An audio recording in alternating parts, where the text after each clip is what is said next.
Bien, buenos días para todos, espero se encuentren muy bien. En este video vamos a ver un pequeño ejemplo sobre la construcción de tablas de frecuencias para datos agrupados. ¿Listo? Cuando utilizamos este tipo de, de tablas, cuando tenemos una variable cuantitativa continua, ¿listo? O cuando tenemos una variable discreta, pero la cantidad de datos o de posibles valores que puede llegar a tener la variable es demasiado amplia. Entonces vamos a utilizar este tipo de representación.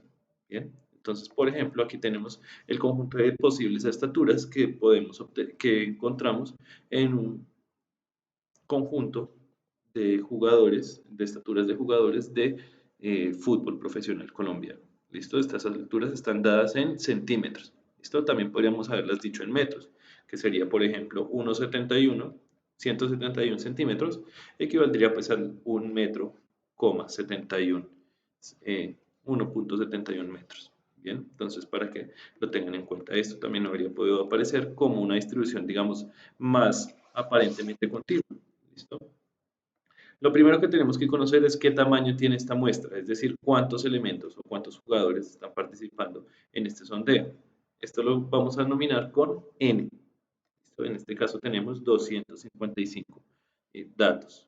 Bien, recordemos la fórmula que utilizamos, contar a y señalamos el conjunto completo. ¿Listo? Señale un conjunto un poco más amplio por si acaso desea agregar un poco más. ¿Qué hace la función contar a? Cuenta todos los elementos, todas las celdas que tengan algún valor, que no estén vacías. Por ejemplo, si yo pusiera aquí donde estoy señalando acá 188, si la borro, pues me cambia el dato a 254. ¿Bien? O si yo agregara una Y, por ejemplo aquí, me va a contar 256. Entonces hay que tener en cuenta que sean los datos numéricos sobre los cuales voy a hacer mi análisis. ¿Listo? Por supuesto, vamos a averiguar cuánto vale el mínimo y el máximo de esta distribución, que en este caso es 144 y 198 respectivamente, de tal modo que el rango de esta distribución será la diferencia entre el máximo y el mínimo, es decir, 198 menos 144, que me da 54 centímetros. ¿Listo? Conocido este rango, vamos a identificar cuántos grupitos vamos a hacer. No vamos a hacer una lista de 54 renglones, sino que vamos a hacer una lista más pequeña. ¿Qué tan larga va a ser esta lista? Entonces, para esto nos va a servir la regla de Sturges. ¿Qué dice la regla de Sturges? Dice que el número de intervalos lo vamos a definir como 1 más 3.3 multiplicado por el logaritmo de n. En este caso n sería 255, que es lo que vemos aquí. ¿Listo? Y ahora sí, aplicando la fórmula directamente en el programa, veámosla aquí, dice 1 más 3,3 multiplicado por log 10. ¿Listo? Es el logaritmo en base 10 de la celda correspondiente, que me da 8.94. 8.94 significa 8 grupos y un poquito de otro grupo. En realidad son 9 grupos, aunque el último fuese más pequeño. Entonces, siempre, o por lo general lo que vamos a hacer es, el número que nos haya dado lo vamos a entender como el entero siguiente. ¿Listo? El entero eh, mayor. ¿Listo? Es decir, si tuviéramos 8.2, también tomaríamos 9. ¿Listo? Vamos a tener 9 renglones. Ahora, ¿de qué tamaño va a ser cada grupo? Eso lo vamos a definir dividiendo el rango entre entre el número de intervalos, es decir, 54 dividido entre 9, que lo tengo aquí escrito, que nos va a dar 6. Significa que el primer conjunto, el primer intervalo va a comenzar en 144 hasta 6 unidades más adelante, o sea, hasta 150. El siguiente grupo comienza justamente donde terminó el anterior, en 150, y sube hasta 156, y así sucesivamente. ¿Qué significa que esté un número en un renglón y aparezca también en el otro? Recordemos que si, por ejemplo, yo encuentro a alguien que mida 1,56 m, no pertenece al segundo grupo, pertenece al tercero. ¿Listo? Estos intervalos son abiertos, perdón, cerrados en su límite inferior, pero abiertos en el límite superior. Es decir, sí incluimos el valor inferior, pero no el superior. Y esto sucede en todos, excepto en la última agrupación, en la cual sí, esta vez 1,98, si lo encontramos, va a pertenecer al último grupo. ¿listo? Sin necesidad de abrir una categoría nueva. Recordemos, las marcas de clase son el promedio entre los dos límites de los intervalos, es decir, 1,44 más 100 más 1,50 dividido entre 2, que me daría 1,47. Y así sucesivamente. Por ejemplo, este 1,77 lo obtenemos como promedio entre 1,74 y 1,80, que tal como ustedes lo ven aquí en pantalla, en la parte superior, pues justamente la estoy calculando utilizando la función promedio. Bien, ahora ¿cómo vamos a construir el resto de la tabla? ¿Cómo vamos a contar cuántos alimentos hay de cada tipo?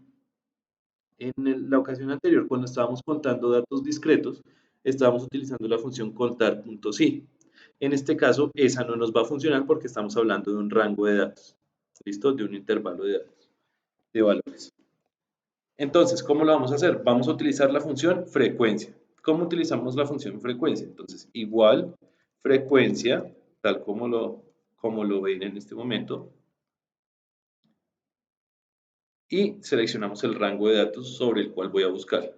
Esto va a repetirse en todos, entonces voy a anclar el grupo. ¿Listo? Es decir, pulso F4. Recuerden que si con F4 no aparecen estos símbolos, pueden combinarla con la función Fn, con el botón que dice Fn, que ya me da las funciones para los cuales tenemos estos botones.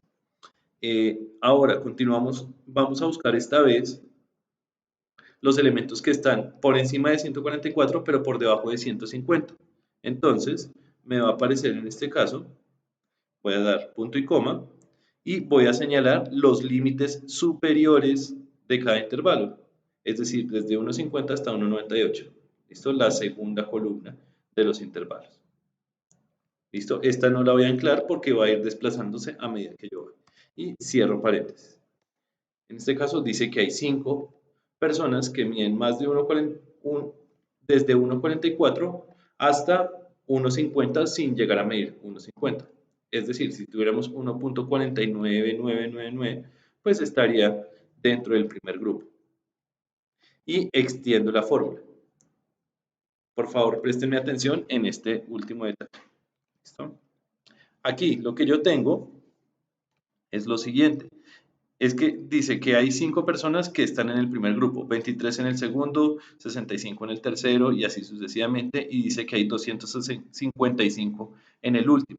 Y pues ahí lo estamos haciendo de manera equivocada. Entonces hay que corregir esta fórmula. Vean que yo no he quitado la selección en este momento. Tengo seleccionadas las celdas en donde acabé de estirar la fórmula. Así como tengo la selección hecha, así como está el cuadrito en este momento, yo voy a pulsar F2. Y para quienes no funciona directamente, pues utilizan Fn combinado con F2. ¿Listo? Y me aparece esto. No voy a hacer ningún cambio, solamente voy a pulsar simultáneamente los botones Control, Shift, Enter. Y en el momento en que hagamos esto, se van a corregir cada uno de los datos que tenemos aquí. ¿Listo? Y ahora sí quedaría pues de forma adecuada. Aquí me cambió un poquito el formato en esto, entonces lo voy a corregir para que me quede en la misma manera de las demás columnas. La frecuencia acumulada la hacemos exactamente igual a las anteriores, al como la hemos hecho en los casos anteriores. Entonces, lo voy a hacer yo de esta forma, comenzando en W3 hasta W3. Perdón, lo voy a fijar hasta W3. Y voy a extender esta fórmula, esta vez la voy a copiar y voy a pegar solamente la fórmula. Esto me quedaría de esta forma. HI, ¿a qué será igual a HI? Pues recordemos que es la frecuencia relativa, es decir, la división entre cada una de las frecuencias absolutas con el total de datos, siendo este total de datos un valor fijo. ¿Listo? Aquí me aparece un número decimal. Este número decimal lo puedo expresar como una fracción. ¿Listo? Voy a seleccionar completo, como un porcentaje. Como aquí en la parte superior de las herramientas encontrarán el formato porcentaje. ¿Listo? Vamos a dejar varios decimales. Aquí los dejo. Y por último, entonces tendríamos la frecuencia relativa acumulada, que al final nos tiene que dar el 100%, por supuesto. Entonces, nuevamente la suma, comenzando en este valor fijo, hasta el mismo Y3, pero el segundo sí no lo dejo fijo. Creo que no me hace caso al primer intento, que ya me portaba anteriormente. Listo. Y copio la fórmula.